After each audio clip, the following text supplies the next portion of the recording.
This is actually a night vision rifle scope. Mike Green, but you can use it as a viewer. is about to go hunting. As you can see, it's got a whopper of a lens on it. After a career spent exposing hoaxes, And that's just recording heat. Green is trying to prove that this one Gotta love gadgets in this business. isn't. I testify in court as an expert on forgeries. Video out right here. For 20 years, I was chief of a fraud investigation unit for the state of New Jersey. Leave some food out, and hopefully they're watching us right now.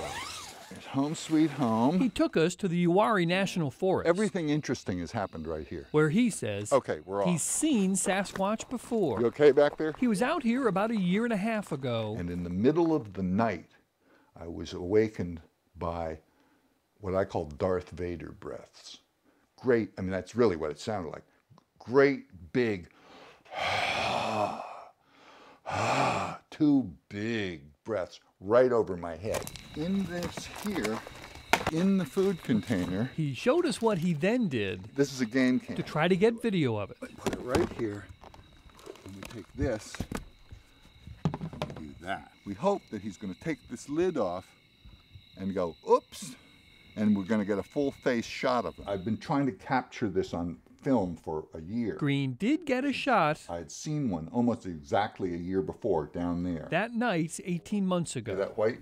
Mm-hmm. Okay, that's its head. What you're seeing here is really the first comprehensive thermal image of a Sasquatch, and it's the best that's been taken in 40 years. Even though I admit that's blurry. Green put a candy bar on a stump that night to attract the Squatch. Now you're going to see his right arm reach up and take the candy bar right about now.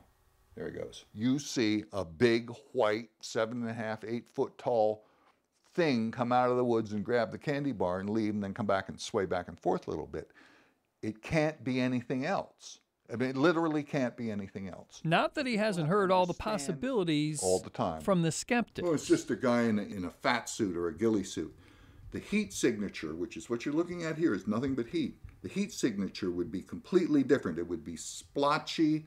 You'd see lines where things like the face and the hands were hotter. You could put a guy in a Bigfoot costume and fool night vision because that's just like a video camera.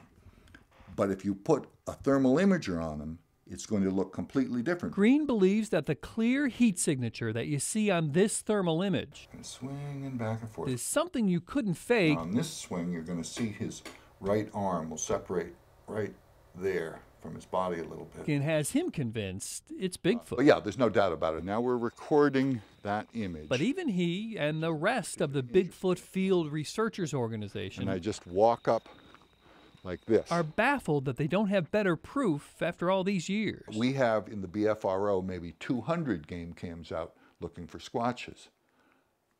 Haven't gotten one lousy picture of a Sasquatch, which doesn't make any sense unless you think that maybe these things are so smart that they either see the game cam, and some of these game cams are very well hidden, or they can hear or sense electromagnetic radiation like some other animals can. Until that day when someone finally gets that money shot. There's the tent right there. You'll have to believe this lifelong fraud investigator put this face down, that the Sasquatch is no fraud, and what he saw that night let that sit there all night long was the real thing. Absolutely, unequivocally, no doubt what it was to me anyway. Bob Buckley, Fox 8 News.